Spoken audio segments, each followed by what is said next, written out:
იწყება შეხვედრა, ახლა მსაჯის ნიშანს ველოდებით.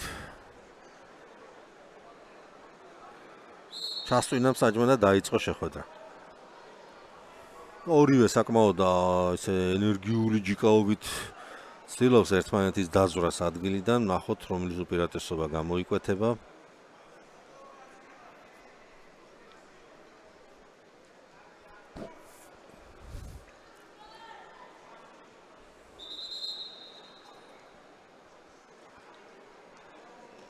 აქ ორჯონიკიძეს საჯმა კორექტული ჭიდაობისკენ მოუწოდა, ან რაღაც ცოტა უხეში ჟესტში ამჩნია, როგორც ჩანს, ფეხით გამოყენებით. სწორედ ამაზე მისცა შენიშვნა.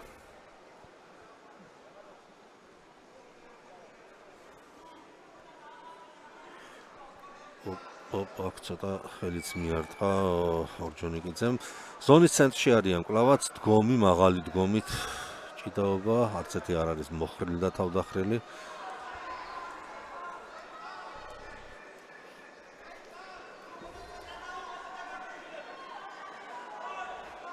მსაჯი ხან ერთს ხან მეორეს მოუწოდებს აქტიურობისკენ.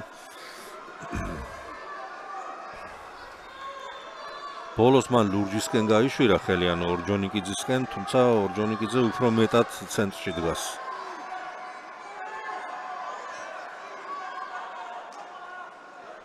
ისევ ორჯონიკიძეს მოუწოდა მსაჯი და სავარაუდოდ, აი კი ბატონო, დაისაჯა პასიურობისთვის ორჯონიკიძე და შესაბამისად ერთი ქულა მიიღო ზოიძემ, ხოლო ორჯონიკიძე დგება ჩოგჯენში, რაც იმას ნიშნავს, რომ შანსი ეძლევა, კიდევ ერთი შანსი ეძლევა ზოიძეს. ზოიძე წინა შეხვედრების დროსაც თქვი, რომ ჩოგჯენში საკმაოდ კარგად ჭიდაობს ეს ბიჭი, არის მისთვის ერთ-ერთი დასაყრდენი კომპონენტი ჩოგჯენი და ნახოთ აბა რამდენად გამოიყენებს. წინა შეხვედრებში კარგად იჭიდავა, რამდენჯერმე ძალიან კარგად იჭიდავა, ამჯერადაც კარგად შეეკრა. ცდილობს წამოქაჩოს, თუმცა ჯერჯერობით ორჯონიკიძეც გაურბის და კარგად ცოცავს ლეიბზე და აი მსაჯი უკვე აპირებს რომ ჩასტვინოს. მაგრამ ზოიძემ დაატრიალა. კარგათაც მოუმზადა ილეთი, დაატრიალა და აი ახლა კიდე შეიძლება, თუმცა ამჯერად უკვე მსაჯებმა გააჩერის. 3-0 გახლავთ რამაზ ზოიძის სასარგებლოდ. საკმაოდ კარგი ჭიდაობით მოიპოვა ეს უპირატესობა აჭარელმა ფალავანმა. ისევ დგომში გრძელდება შეხვედრა, ისევ ცენტრში დგანან მონაწილენი. და ეს უფრო პოზიციური ორთაბრძოლა, როცა ცდილობენ ერთმანეთს მოუნახონ რაღაც სუსტი წერტილები, რაღაც კომპონენტში აჯობონ მაინც მეტოქეს. თუმცა ჯერჯერობით ამას ვერ ახერხებს ვერც ერთი და გრძელდება შეხვედრა დგომში, მაღალი დგომით ზონის ლეიბის ცენტრში. 3-0 ანგარიში რამაზ ზოიძის სასარგებლოდ და მხოლოდ 15 წამი პირველი პერიოდის დასრულებამდე აქ ახლოს იყო მეტოქის ზოინდან გაყვანასთან ზოიძე და შეიძლება კიდევ ერთი ქულა მიეღო, თუმცა მოახერხა ორჯონიკიძემ ლურჯ ნიშნულში დარჩენა, აი ამ სტაფილოსფერი წრის შიგნით დარჩენა და დაიწყო შესვენება. 3-0 პირველი პერიოდის შემდეგ ზოიძე ასეთი ანგარიშით ამარცხებს თავის მეტოქეს, თუმცა ახლა ვერ ვიტყვით, რომ ეს ძალიან ისეთი დამაჯერებელი ანგარიში არის და ამ თქვა ჭიდაობის სურათი იძლევა იმის საშუალებას, რომ ზოიძე გამოკვეთილ ფავორიტად მივიჩნიოთ. არა იმიტომ, რომ თვითონ ზოიძე ცუდად ჭიდაობს, ორჯონიკიძეც არ არის ხელწამოსაკრავი ბიჭი და იოლად არც ის არაფერს არ დათმობს, დაახლოებით თანაბარი დონისანი არიან ესენი და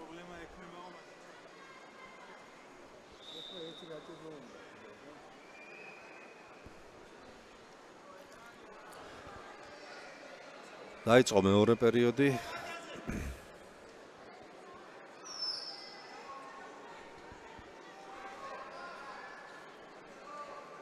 რომელიც ძალიან გადამწყვეტი და მნიშვნელოვანი არის, როგორც წესი საერთოდ ჭიდაობაში და ბუნებრივია ეხაც ესეა და ვნახოთ აბა რომელს მოუტანს ეს პერიოდი წარმატებას.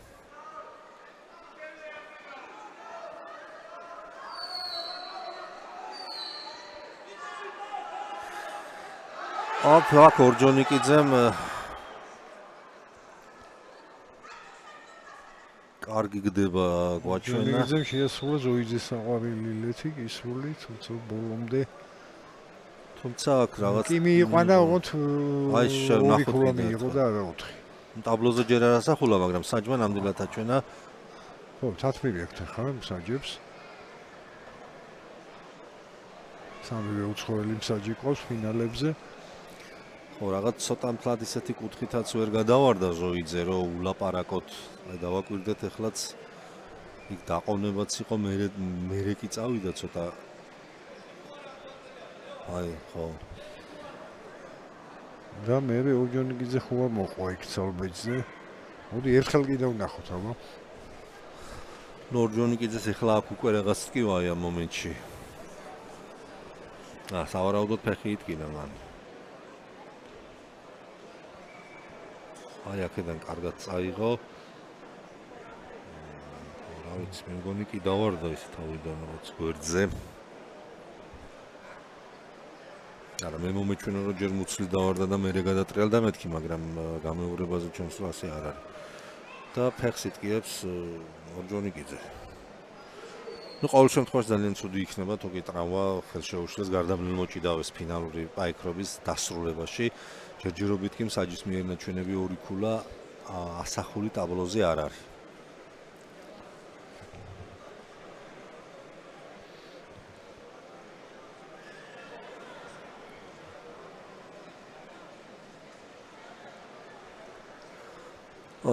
გრძელდება შეხვედრა, აგრძელებს ორჯონიკიძე პაიქრობას და ჭიდაობას. ხო, ქულების საქმე როგორ არის? რა ვიცი, ჯერ არც ახსენებს არა ორ ქულას. ხო, ერთადერთი რეფერი გვაჩვენა ორი ქულა და შემდეგ არ დაეთანხმე მას. კი, არ მისცეს სამსაჯი და ხალიჩის თავარი მსაჯი.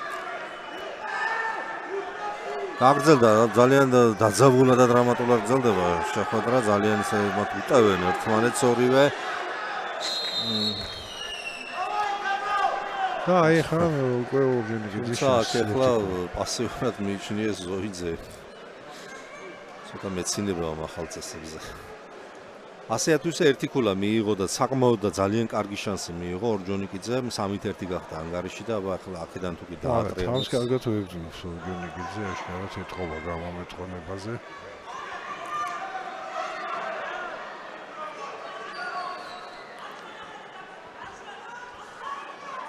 კი წავიდა შეტევაზე, აი კარგადაც შეუკრა ხელები, მაგრამ ეხლა თუ ასევს თუ გადააგდებს.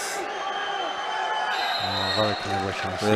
ვერა, საჯმა შეაჩერა უკვე შეხვედრა და ანგარიში დარჩა 3-1 რამაზ ზოიძის სასარგებლოდ.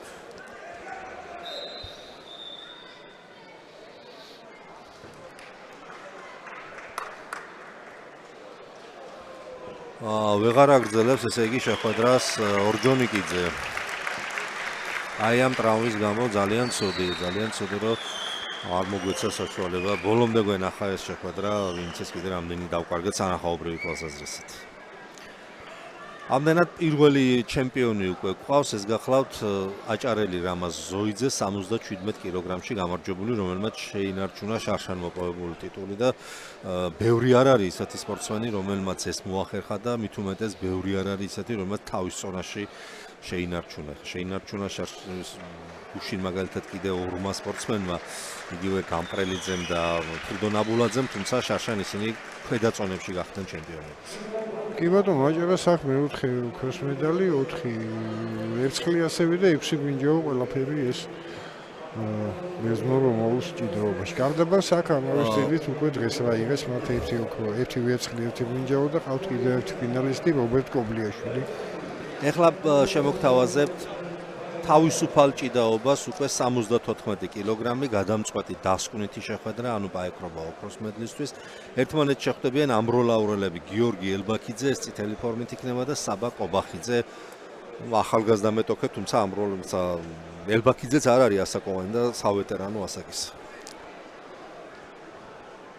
ხო, ელბაქიძეც არის ერთ-ერთი მათგანი, ვინც თავის წონაში ტიტულის შესანარჩუნებლად იბრძვის. საბა კობახიძე აქ იყო 74-ში შარშან მესამე პრიზი 2 და წელს გახდა საქართველოს ჩემპიონი უკვე 23 წლამდელებში.